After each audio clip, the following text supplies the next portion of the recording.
How long can a father erase his daughter before his own death? Writes her back in. Mine took 7 years to disappear me. It took 4 minutes of his recorded voice, played over my father's own casket, to reverse it. I'm the daughter they uninvited from her own father's funeral. Not asked to keep it brief. Not asked to sit in the back. Uninvited. A woman named Renata, married to my father for exactly as long as I'd been erased, met me at the top of the chapel steps holding a folder. People who intend to win an argument at a funeral always arrive holding a folder. She told me the family had decided I would not be speaking. She told me I'd made my choice 7 years ago, at a dinner table, in front of 12 witnesses who would spend the next 7 years repeating a story that was, it turns out, exactly backward. I stood there with a dozen white roses going warm in my arms, and did the math Renata clearly expected me to do quietly, alone, in a parking lot, and then simply leave. I'd driven 3 hours. I'd bought the cheap roses, the kind wrapped in brown paper because the florist had run out of ribbon, because grief doesn't care what the flowers look like, only that you showed up carrying them. I sat in the back row. I didn't argue.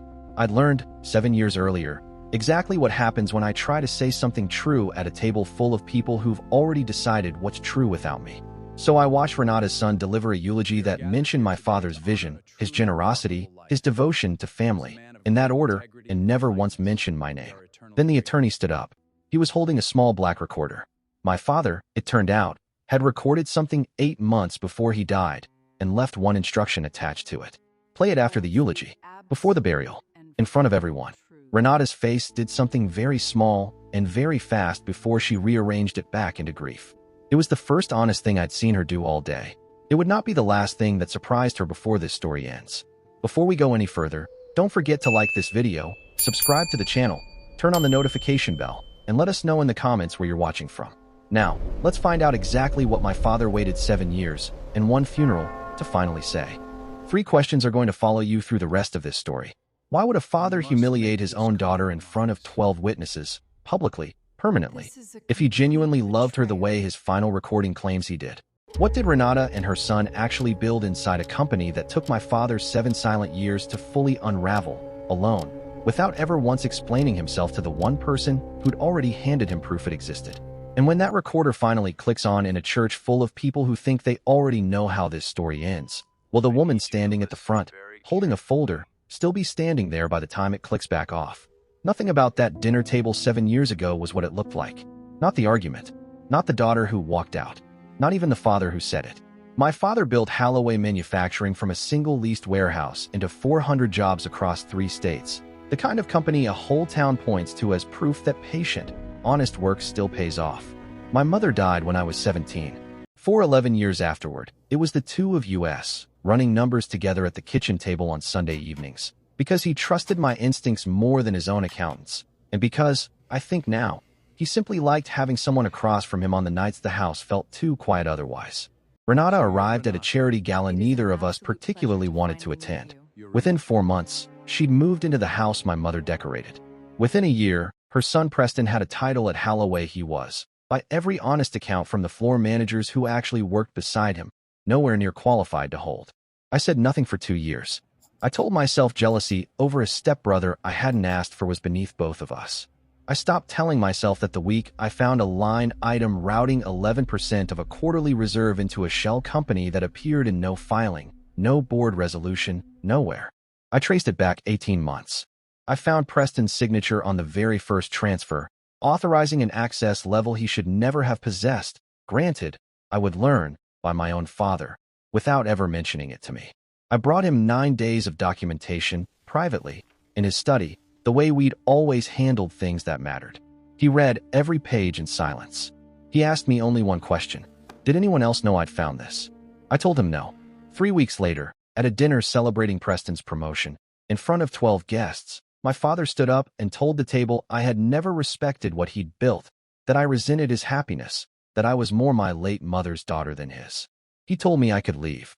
I drove home doing 60 in a 40 zone, and somewhere around a red light I never saw, I understood something that would sit in my chest like a stone for 7 years. He hadn't just disowned me. He'd done it publicly, deliberately, in front of witnesses who would repeat it for years. I spent 7 years assuming that meant he wanted it remembered as proof of what a disappointment I'd become. The 7 years that followed were not, on the surface, a tragedy. I built a smaller accounting practice of my own, 2 towns over, careful never to take on any client whose name overlapped with Holloway's supply chain, out of a pride I'm no longer certain I can fully defend. I did not call my father. He did not call me. Twice a year, on my birthday and at Christmas, a card arrived from the Holloway corporate office, signed only with his printed name, never handwritten, the kind of card an assistant sends on a standing instruction rather than a father sends from feeling. For years, I convinced myself those envelopes represented nothing more than routine. They arrived with almost mechanical precision, always on time, always bearing the same carefully printed signature that revealed nothing and explained even less. I developed a habit of leaving them unopened on the kitchen counter for days, sometimes a week, as though postponing the moment somehow gave me control over it. Eventually, curiosity always defeated resentment. I would open the envelope, read the familiar words, fold the card closed again, and return it to the drawer where I kept the others. 7 birthdays, 7 Christmases, 14 reminders that my father still remembered the dates that mattered, yet never seemed willing to remember the daughter they belonged to. I told myself those cards were proof of how little remained between us. I understand now they were proof of how carefully he was maintaining a distance he never actually wanted, a scaffold of minimal, deniable contact designed to look, to anyone watching closely, exactly like what it appeared to be. The cruelest lies are rarely the ones other people tell us. They are the ones we repeat to ourselves until they begin to sound like memories instead of assumptions. Every year that passed made my version of the story feel more believable. A father who loved his daughter would have called. He would have written more than 3 printed sentences. He would have explained himself. Since none of those things happened, I accepted the only explanation that seemed possible. I had stopped matching. Looking back now, I realize how perfectly that belief served someone else's purpose. I built my new practice from nothing, the way he'd once built Holloway from a single leased warehouse, though I never let myself draw that comparison out loud, not even privately. I took on small clients first, a dentist's office, 2 family restaurants, a landscaping company that paid me partly in firewood the first winter because cash was tight. I hired 1 employee within 18 months, a young woman named Denise who reminded me, in small ways I never mentioned to her, of who I'd been before that dinner table, careful and eager, and certain that competence alone would eventually be enough to earn the trust of the people who mattered most. Watching Denise work was like watching an earlier version of myself before disappointment taught me to question every compliment and every promise. She arrived before I did most mornings, organized files without being asked, and treated every client's financial records as though they represented someone's entire future instead of columns of numbers on a page. She believed honesty solved most problems. I envied that belief more than I admired it. Experience had taught me that honesty often created problems before it solved them. The practice grew slowly, almost quietly, until I no longer worried whether there would be enough work to keep the lights on. Clients recommended me to neighbors. Small businesses became larger ones. There were evenings when I locked the office door exhausted, only to realize the exhaustion felt strangely satisfying. I had built something that belonged entirely to me. No board members, no shareholders, no family expectations. No one could take it away with a single sentence spoken across a dinner table. Or at least that was what I believed. I dated occasionally during those 7 years, briefly, without much success, in part because I had grown, I think, permanently suspicious of rooms full of people who already knew a version of my story before I'd said a word to them. Our town was not large enough for that estrangement to remain private. People asked, gently at first, then less gently, what had happened between me and my father, and I learned to answer in 3 sentences or fewer, a practiced brevity that protected me, and, I now understand, protected him as well, since every version of the story I offered publicly reinforced exactly the narrative he needed reinforced. What I never questioned was why complete strangers always seemed so certain they already understood my life. Rumors have an unusual way of growing more detailed with every person who repeats them. By the 4th year, people spoke about my family with the confidence of witnesses, despite never having stood inside that dining room. Some believed I'd left because of greed. Others believed I had argued over the company. A few quietly suggested my father had finally grown tired of an ungrateful daughter. I stopped correcting them.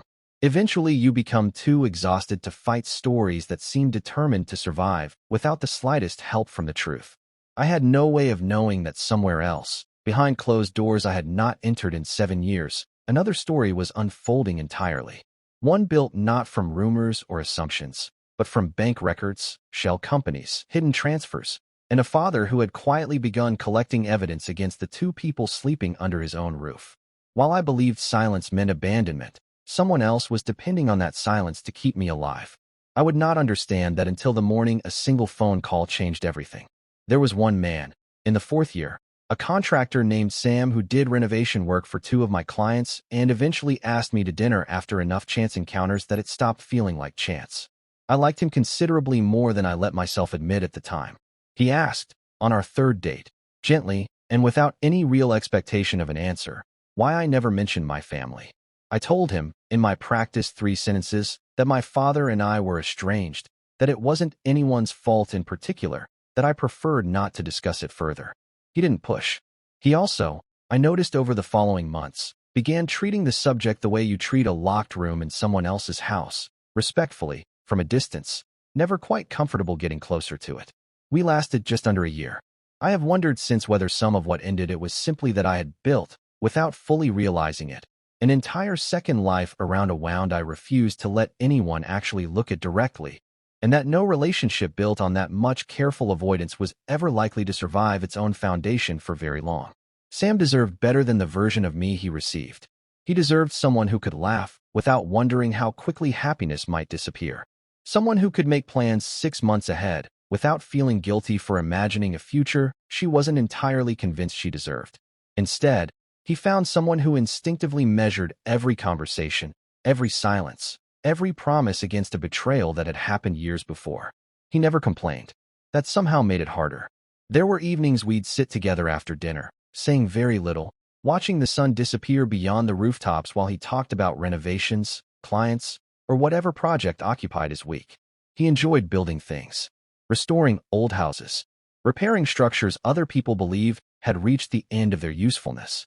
Sometimes I wondered whether that was why he'd stayed with me as long as he had. Perhaps he believed broken things could always be repaired. I no longer shared that confidence. The day we ended our relationship wasn't dramatic. No shouting, no accusations. He simply looked at me with the quiet disappointment of someone who had finally accepted they were standing outside a door that would never open. "I don't think you've ever really let me in," he said. I wanted to disagree. Instead, I realized he was right. After he left, I stood alone in my apartment for nearly an hour without moving. Not because I wanted him back, because I finally understood that grief doesn't always isolate us by force. Sometimes we choose the isolation ourselves until it becomes so familiar we mistake it for safety. I mention Sam not because he matters to what came later, but because he was, for nearly a year, the person closest to understanding what those 7 years actually cost me, and even he only understood the smallest fraction of it, because I had only ever let myself understand the smallest fraction of it myself.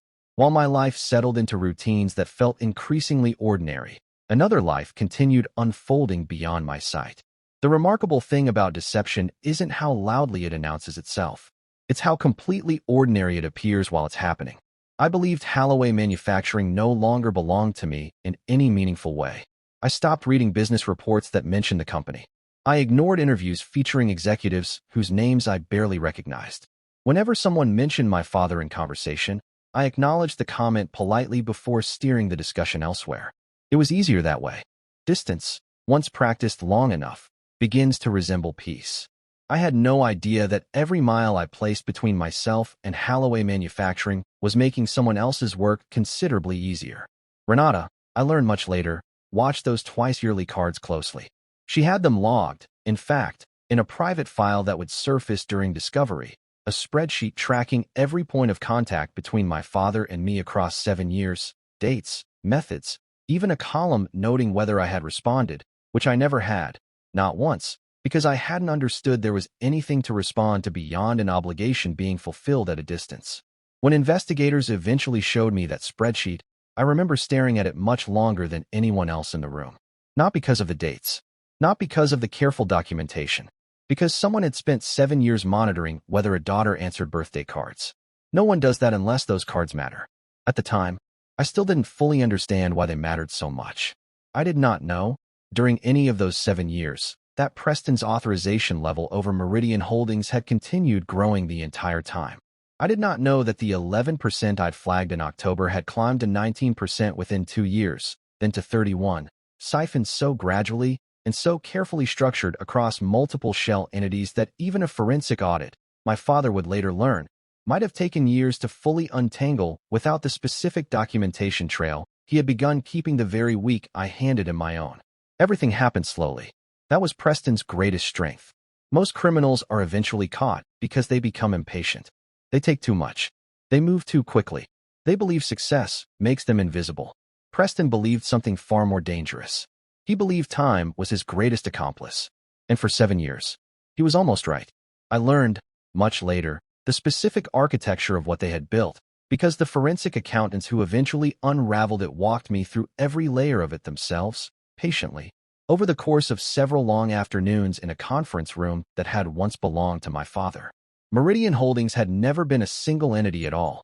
It was a structure for separate shell companies registered across 3 states, each one owning a minority stake in the next, a design specifically chosen because it required a subpoena for each individual entity before any single regulator could see the full chain connecting them.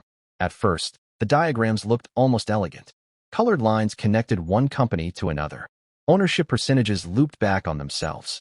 Funds moved from one account to the next so many times that tracing a single dollar became like following a drop of rain through an entire river system. Arthur, the lead forensic accountant, noticed me staring at the whiteboard. "It's supposed to look confusing," he said quietly. "The more complicated it appears, the fewer people keep looking." That sentence stayed with me, because it wasn't only true about financial fraud. It was true about people. Preston had learned this structure, the investigators confirmed, from watching his own mother execute something nearly identical decades earlier, in a case that had never gone to trial because the husband involved had died of natural causes before charges could be filed, a detail that would later take on considerably more weight than anyone in that conference room wanted to admit out loud. He had simply scaled the same design up to match a company considerably larger than anything his mother had ever previously targeted. The realization unsettled me in ways I hadn't expected. Until then, I'd believed greed had driven everything. Greed was understandable. Ugly, but understandable. What I hadn't considered was inheritance. Skills can be inherited just as easily as wealth. So can manipulation. So can patience. The money itself moved slowly, deliberately, always just beneath whatever threshold would have triggered an automatic compliance review, a discipline that told me more about Preston's patience than anything else in that entire file. He was not, it turned out, the unqualified man I had spent 7 years quietly resenting at the handful of family gatherings I could not avoid entirely. He was something considerably more dangerous than unqualified.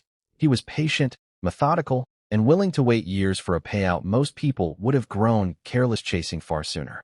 That frightened me more than incompetence ever could have. An incompetent man eventually exposes himself.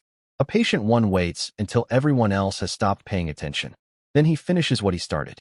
I found myself thinking back to that October afternoon 7 years earlier. The spreadsheet. The transfers. The percentage that refused to make sense. 11%. Such a small number. At the time, I'd believed I was questioning an accounting error. I hadn't realized I'd accidentally placed my hand on the first loose thread of an entire criminal enterprise. Sometimes I wonder what would have happened if I'd ignored it. If I'd dismissed the irregularity. If I'd assumed someone else would notice eventually. Would my father still have died believing he had protected me? Would Preston have succeeded? Would Halloway Manufacturing still exist? There are questions life never answers. I did not know my father had spent those 7 years building a case against his own wife and stepson, quietly, alone, using an outside investigator paid through a personal account Renata never had access to.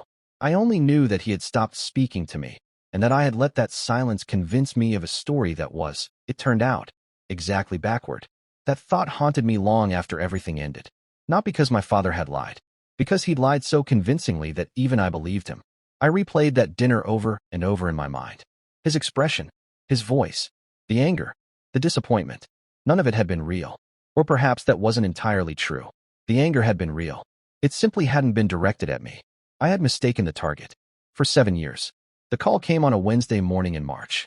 My father had died in his sleep, his heart, at 70 years old, the kind of ending doctors describe as peaceful and families experience as anything but. There are moments that divide a life so completely that everything afterward belongs to a different version of yourself. That phone call was one of them. I remember standing in my kitchen holding the phone for a long moment after the call ended, staring at a coffee maker that had finished brewing without my noticing it start, before I finally called Denise to tell her I wouldn't be in that day, or likely the rest of the week. She didn't ask questions. She simply said she'd take care of the office. After we hung up, I remained standing exactly where I was. The coffee had gone cold before I poured a single cup. Outside, traffic continued passing my apartment exactly as it had every other Wednesday morning. A neighbor walked his dog. Someone laughed across the street. A delivery truck stopped outside the bakery on the corner. The world has an extraordinary ability to continue exactly as it always has while yours quietly comes apart. I should have cried. Instead, I felt strangely empty. Not because I didn't love my father. Because grief arrived carrying another emotion I couldn't yet identify. It wasn't until much later that I realized what it had been. Regret had reached me before sorrow did. And regret is infinitely heavier. The funeral was scheduled for the following Saturday, at St. Miriam's, a church small enough that I remembered the florist out front recognizing my last name before I said it, and not asking why I was buying white lilies for a man who hadn't spoken to me directly in 7 years. I drove 3 hours that morning, alone, the radio off the entire way, rehearsing sentences I never got the chance to use. The road felt longer than I remembered, not because the distance had changed, because every mile carried a conversation that would never happen. I had imagined that drive more times than I cared to admit over the years. Sometimes my father apologized. Sometimes I did. Sometimes neither of us spoke at all. In every version I had ever created, however, one thing remained the same. He was alive at the end of it. Reality had quietly rewritten that final page without asking either of us. The silence inside the car wasn't uncomfortable. It was crowded. Memories have a strange habit of choosing their own timing. Every familiar stretch of highway seemed determined to return me to a different version of my father. I remembered being 14, sitting in the passenger seat while he explained why honesty mattered more than profit. I remembered the first warehouse he'd proudly shown me, still smelling of fresh paint and machine oil. I remembered laughing when he insisted that every successful business was built long before anyone ever opened the doors. Buildings don't make companies, he'd said. People do. For years, I convinced myself those memories belonged to someone who no longer existed. Now I wasn't so certain. About halfway through the drive, rain began falling. It wasn't heavy, just enough to blur the windshield and soften the outlines of distant trees until the entire landscape seemed uncertain. I slowed slightly, not because the road required it, because grief has a way of making every destination feel like one you're not entirely prepared to reach. Several times I caught myself glancing toward the passenger seat, almost expecting to find my father reading financial reports the way he always had during long trips. Old habits survive remarkably well inside memory. By the time the church came into view, the rain had already stopped. Thin rays of sunlight broke through the clouds, illuminating sections of the cemetery while leaving others hidden beneath long shadows. The contrast unsettled me, light and darkness occupying the same ground, neither one completely winning. It felt strangely appropriate. The parking lot was already crowded. Luxury sedans, company vehicles, former employees, suppliers, board members, people whose lives my father had touched in ways I would probably never fully understand. Some stood in small groups, speaking quietly. Others remained alone, staring toward the church doors as though gathering the strength to walk inside. I parked near the far edge of the lot where no one would notice me immediately. For several minutes, I didn't move. The engine ticked softly as it cooled. My hands remained wrapped around the steering wheel. Ahead of me stood the church where I had attended Christmas services as a little girl, where my parents renewed their wedding vows on their 25th anniversary, where I said goodbye to my mother. And now, my father. There are places that quietly collect every version of who we've ever been. St. Miriam's was one of them. I reached across the passenger seat and carefully lifted the bouquet of white lilies. Tiny droplets of rain still clung to the petals, reflecting the morning sunlight. My father had once told me lilies represented peace. At the time, I'd rolled my eyes and told him flowers couldn't possibly symbolize anything. He'd smiled. They only symbolize what people hope they're capable of finding. Standing there 7 years later, I wondered whether he'd ever found any himself. Taking one slow breath, I stepped out of the car. The cold morning air met me immediately. For the first time since receiving the phone call, everything became real. I wasn't preparing to attend my father's funeral. I was standing outside it. I walked toward the church one careful step at a time, clutching the lilies tightly enough that my fingers had begun to ache. Before I reached the entrance, the doors opened. Renata stepped outside. She moved with the calm confidence of someone who already knew exactly how the next conversation would end. She was wearing black the way women like Renata always wear black, like a decision rather than an obligation. She had a folder. People who intend to win an argument at a funeral always bring a folder. She didn't raise her voice, not once.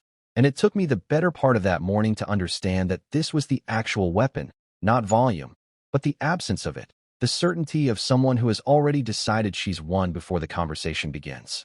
For a moment, neither of us spoke. The church bells echoed softly across the cemetery. Behind her, I could hear people taking their seats inside. Everything about the morning suggested solemnity. Everything except the expression on her face.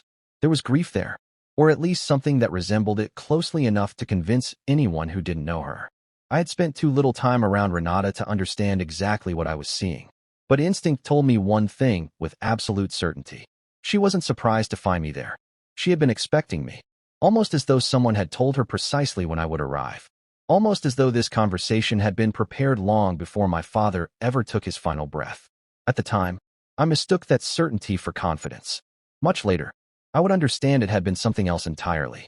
Control, or at least, the desperate belief that she still possessed it.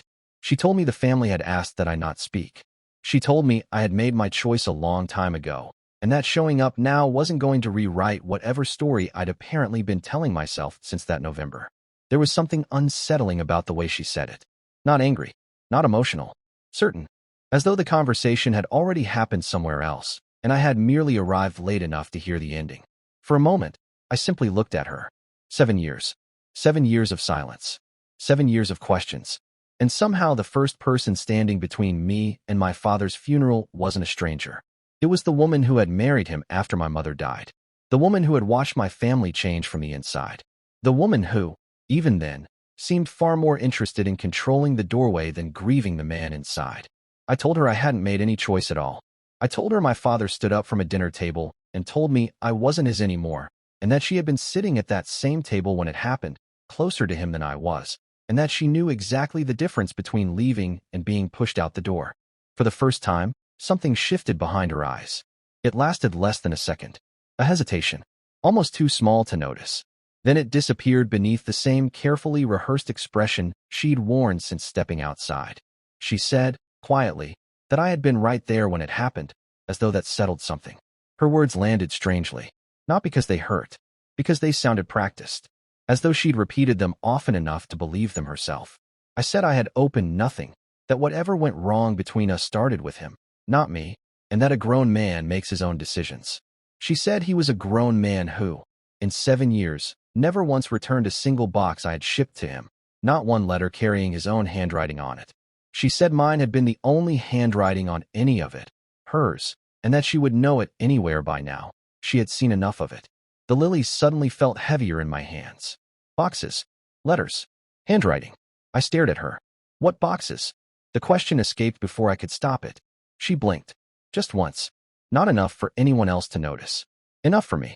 For the briefest moment, it looked as though she'd answered a question I hadn't actually asked. I sent him birthday gifts, I said slowly. A few Christmas presents. I never sent boxes.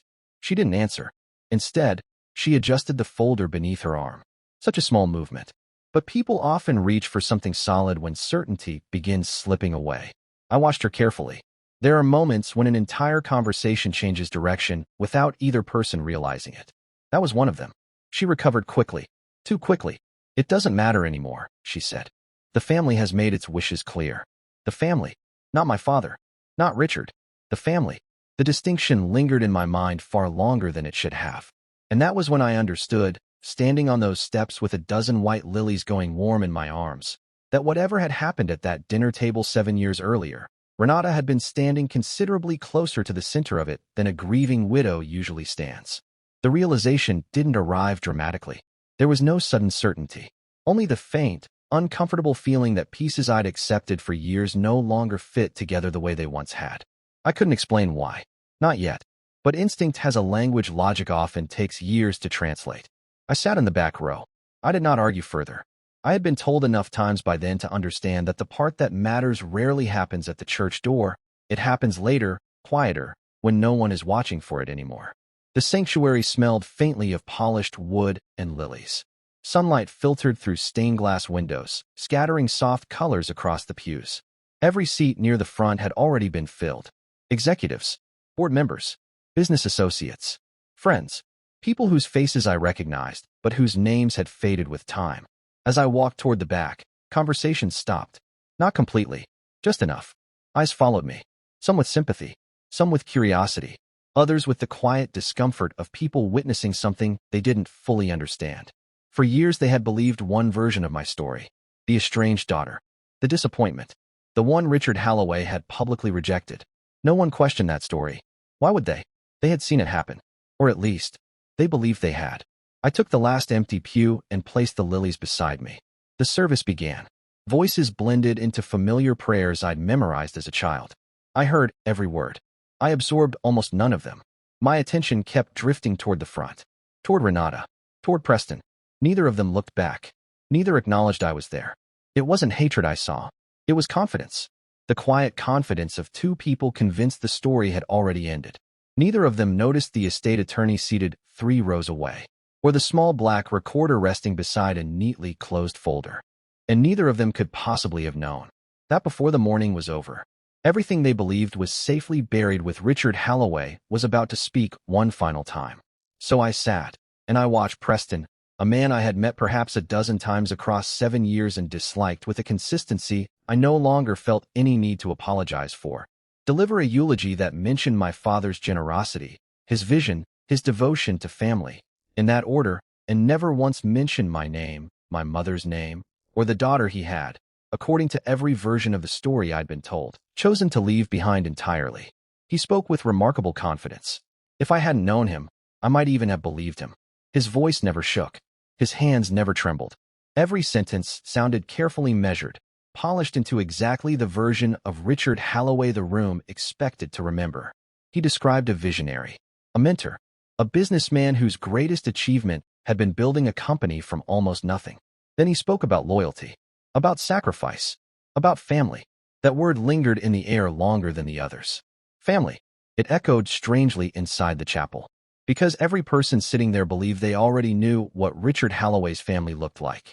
Every person, except Richard himself. Renata sat in the front pew with her head slightly lowered, occasionally lifting a handkerchief to her eyes at moments that seemed almost perfectly timed. If grief can be rehearsed, hers had been. I watched the board members nod quietly during Preston's speech. Several former employees wiped tears from their eyes. Others smiled faintly as stories from the company's early years were retold. No one looked toward the back of the church. No one looked at me. For 7 years, I'd lived with the consequences of one public moment. Now I was watching another one unfold. Only this time, I wasn't certain which version of the truth was standing at the podium. Renata had said it herself, outside, before the service. My father had been a lot of people's father in the end. He had raised the boy who was about to speak. He had buried the daughter who walked out. You can, if you are patient enough and tired enough, do the math on which one belongs at the front of a church. I remember lowering my eyes toward the lilies beside me. The petals had begun opening slightly in the warmth of the chapel. My father always believed flowers should be given while people were still alive. He used to tell my mother that funerals were for the living, not the dead. The memory struck me unexpectedly. I almost smiled. Almost. Then I remembered there would never be another conversation. Never another chance to ask whether he'd truly meant everything he'd said 7 years earlier, or whether some part of him had regretted it. That uncertainty hurt more than certainty ever could. What none of them accounted for, what none of them could possibly have accounted for, because none of them knew it existed until the estate attorney rose after the eulogy, holding a small black recorder, was that my father had spent an afternoon 8 months before his death sitting alone in his study, recording something he had specifically instructed be played, in full, at his funeral, no edits, no interruptions, precisely as he had left it. The attorney waited patiently for the last applause to fade. He didn't rush. He didn't clear his throat. He simply stood with the recorder resting quietly in his hands. Something about his expression immediately changed the atmosphere inside the chapel. People stopped whispering. Several board members exchanged uncertain glances. Even Preston's confidence seemed to hesitate for the first time that morning. The attorney said my father had been very particular about the timing. After the eulogy, before the burial, in front of everyone gathered in that room. Those words settled over the congregation like a storm cloud. Very particular. My father had always been very particular. Contracts, meetings, financial reports. Everything had its proper order, its proper time. If he'd insisted this recording be played after the eulogy, there was a reason. I found myself sitting a little straighter without realizing it. My heartbeat had quickened, not because I expected anything extraordinary, because instinct whispered that something wasn't right. Renata's face, I noticed, did something very small and very fast before she rearranged it back into practiced grief. It was the first entirely honest expression I had seen her wear all day. Fear. It lasted no longer than a heartbeat. But once you've spent your life studying people almost as carefully as numbers, you learn that truth rarely stays hidden for long. It escapes through moments too brief to rehearse. A tightening around the eyes, a delayed breath, a hand gripping an armrest just a little too tightly. Renata recovered almost immediately. Most people wouldn't have noticed anything. I did, and for reasons I couldn't yet explain. That frightened me, not because she looked afraid, because she finally looked surprised. For the first time since I'd arrived at St. Miriam's, someone else no longer knew what was about to happen. The attorney placed the recorder on the lectern, pressed a single button. The tiny mechanical click echoed through the silent chapel. Then, my father's voice filled the room. The moment I heard it, every certainty I'd spent 7 years building around my grief began quietly falling apart. My father's voice filled that chapel the way it used to fill our kitchen when I was young enough to still believe it was the safest sound in any room I stood in. He sounded tired. He sounded like a man who understood precisely how much time he did not have left and had used what remained of it with care. For a moment, I forgot where I was. The chapel disappeared. The people disappeared. Even the years between us seemed to lose their weight. All I could hear was my father. Not the chairman of Holloway Manufacturing. Not the man whose name appeared in business magazines. Just my father. The man who had once taught me to read balance sheets before most children knew how to balance a checkbook. The man whose approval I had spent half my life chasing. The man I believed had stopped loving me. He said he owed an apology to exactly one person in that room, and that he had waited far too long and delivered it far too publicly the first time to make it right in private now. A murmur rippled through the congregation.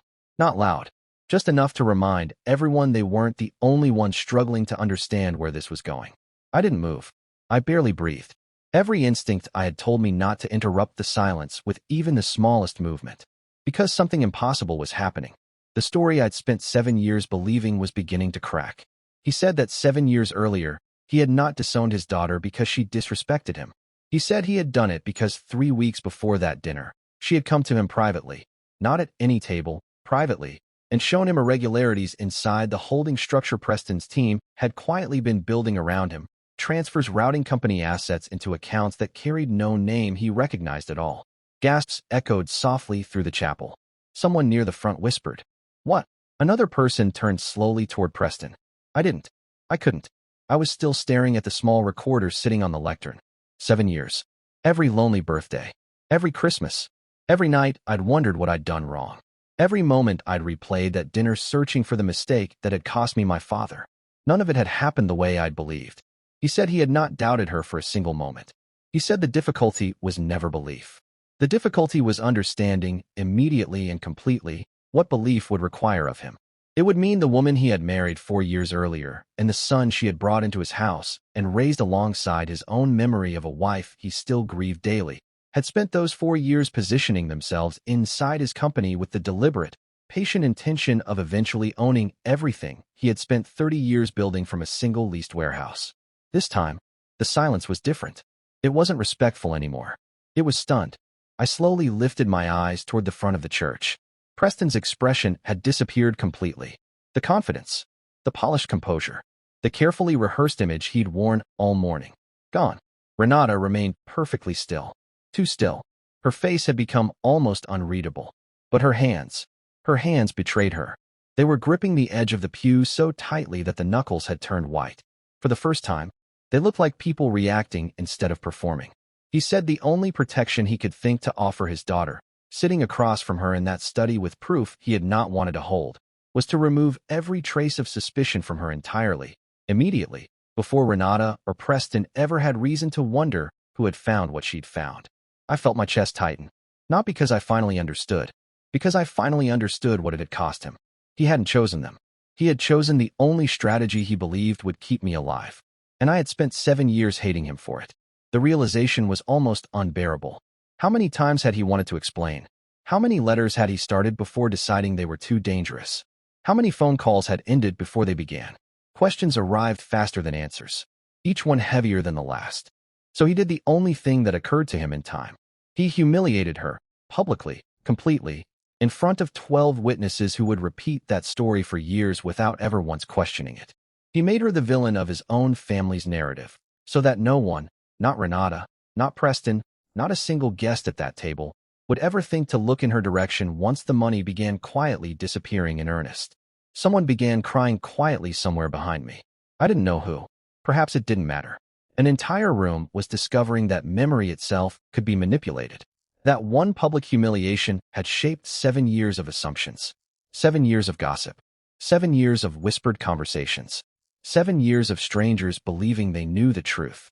My father had understood something I never had. People rarely question the first story they're given, especially when they witness it themselves. He said it had worked exactly as he intended. For 7 years, no one had looked at her at all. I closed my eyes, just for a second. Every conversation I'd had during those years returned all at once. The grocery store, the coffee shop, networking events, clients asking gentle questions, neighbors offering quiet sympathy. Every single person had accepted exactly what my father intended them to accept, including me. Perhaps that was the cruelest part. His plan had been so successful. It had even fooled the person it was meant to protect. Then my father's voice softened. I only pray, he said quietly, that when she learns the truth, she can one day forgive the man who chose her safety over her understanding. I don't think there was a single dry eye left anywhere in St. Miriam's Church. I do not remember standing.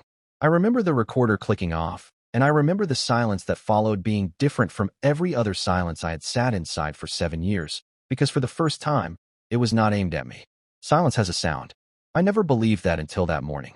For 7 years, silence had accused me. It had followed me into every birthday, every Christmas, every quiet drive home after someone asked too many questions about my family. It had lived inside every empty space where a father and daughter should have found words. But this silence, this one belonged to everyone else. No one seemed willing to move. The chapel had become a room full of people suddenly questioning memories they had carried for years. Some stared at the floor. Others looked toward me before quickly looking away again, ashamed of conclusions they now realized had never belonged to them. Several board members slowly turned toward Renata, others toward Preston. No one knew where certainty belonged anymore. That was the strange thing about truth. It didn't simply replace a lie. It forced everyone who believed the lie to confront themselves as well. Renata did not move. Preston did not move. The attorney simply closed the folder in his hands and asked, into that silence, whether anyone present had questions before he proceeded to read the will's remaining provisions. No one answered. Not because there weren't questions, because there were too many. What question do you ask after a dead man admits he sacrificed 7 years with his daughter to save her life? What question survives that? I looked toward the front of the chapel. Renata's composure had begun to fracture. It wasn't dramatic. Only small things. Her breathing had become uneven. One hand continued gripping the edge of the pew while the other rested motionless in her lap, as though she'd forgotten what to do with it. Preston looked different. Smaller. The confidence that had carried him through the eulogy had disappeared completely. He wasn't looking at me. He wasn't looking at anyone. His eyes remained fixed on the polished wooden floor, almost as though refusing to look up could somehow prevent the room from seeing him. The attorney waited another few moments. Then, seeing no one speak, he opened the folder once more. Her voice remained calm, professional, almost gentle. My client anticipated, she said, that the contents of this recording might change certain assumptions regarding his estate. Certain assumptions. The understatement would have been almost amusing under different circumstances. Nothing about anyone's assumptions remained intact. She carefully unfolded several pages. The sound of paper seemed unnaturally loud. My client has directed that Holloway Manufacturing, together with every controlling interest held personally in his name, shall transfer immediately upon probate to his daughter, Emily Holloway. Someone near the front inhaled sharply. Another person whispered, "My God." The words echoed softly through the chapel. I barely heard them. My father's company. The company I'd spent 7 years convincing myself no longer belonged to my future. The company I'd stopped allowing myself to think about. I didn't want it. Not in that moment. I wanted one more conversation. One more drive. One more chance to tell him he didn't have to carry everything alone. Money has an extraordinary ability to solve practical problems. It has almost no ability to solve emotional ones. The attorney continued reading. The accompanying documentation concerning Meridian Holdings, associated shell entities, financial transfers, and supporting investigative records has been entrusted to both independent forensic accountants and state authorities. This time, Preston finally looked up, only briefly. His face had lost all color. Renata turned toward the attorney for the first time since the recording began. It wasn't grief I saw. It wasn't anger. It was calculation. The expression of someone desperately trying to determine whether there remained any path still leading to escape. She found none. The attorney closed the folder. The remaining provisions of the estate concern procedural matters and will be addressed privately with the beneficiaries. That was all.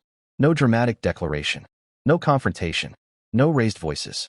Just quiet certainty. Sometimes justice doesn't arrive loudly. Sometimes it enters a room carrying nothing more threatening than a folder and the recorded voice of a man no longer alive to defend himself. People began rising slowly from the pews. No one seemed certain whether the service had actually ended. Conversations started in whispers. Fragments drifted through the chapel. All these years, he knew, Meridian, Emily, for the first time in 7 years. My name was no longer being spoken with pity. It was being spoken with disbelief. I remained seated. The lilies rested beside me exactly where I'd placed them before the service. Nothing about them had changed. Everything else had. I reached down and lifted the bouquet into my hands. The petals were still cool. My father would never see them. That realization hurt more than any inheritance could comfort. As I stood, I felt dozens of eyes following me. Not with judgment. Not anymore. With something far more uncomfortable. Regret. Not just mine. Theirs. An entire room had witnessed my humiliation 7 years earlier. Now the same room had witnessed my father's confession. History had corrected itself. But correction could never return the years it had taken to arrive. I walked slowly toward the front of the chapel. Not toward Renata. Not toward Preston. Toward my father's casket. There was only one conversation that still mattered. Even if I would have to speak it alone. The chapel seemed strangely quiet now. People stepped aside without being asked, creating a path where none had existed only minutes earlier. Some lowered their eyes as I passed. Others offered hesitant nods that carried the weight of apologies too awkward to put into words. 7 years earlier, those same people had watched me leave my father's dining room believing I was the daughter who had destroyed her own family. Now they watched me approach him as the daughter he had spent 7 years trying to protect. The difference between those two stories had taken less than 20 minutes to reveal. The consequences had taken 7 years to create. I stopped beside the casket. For a long moment, I couldn't make myself look inside. Part of me wanted to preserve the last image I still carried of him. Standing at the head of that dining table. Angry. Disappointed. Alive. As painful as that memory had been, it was still a memory that breathed. This one wouldn't. Finally, I stepped closer. He looked older than I remembered. Peaceful, certainly, but smaller somehow. Death has a way of stripping away the authority people spend their lives collecting.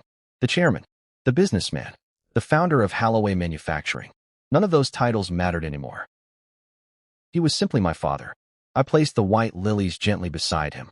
My timing has always been terrible, I whispered. A faint, broken smile crossed my face. You always said I arrived 5 minutes late to everything. The words caught in my throat. I finally made it. And you're the one who's gone. No one interrupted me. No one came closer. The silence surrounding us felt different now. It no longer separated us.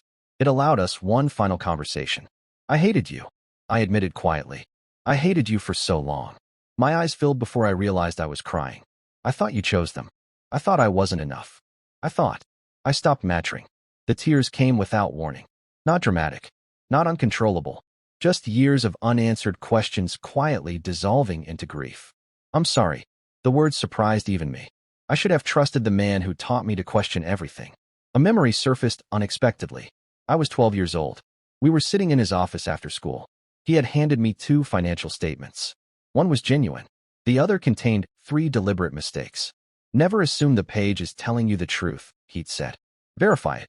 I had spent 7 years accepting one version of my own life, without ever questioning who had written it.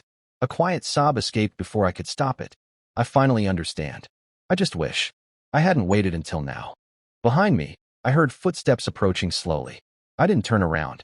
The estate attorney stopped several feet away, giving me enough space to finish. When I finally looked back, his expression carried the quiet compassion of a man who had known far more than he had ever been permitted to say. "Miss Holloway," he said softly, "your father left something else for you." He held out a small sealed envelope. My name was written across the front. Not printed.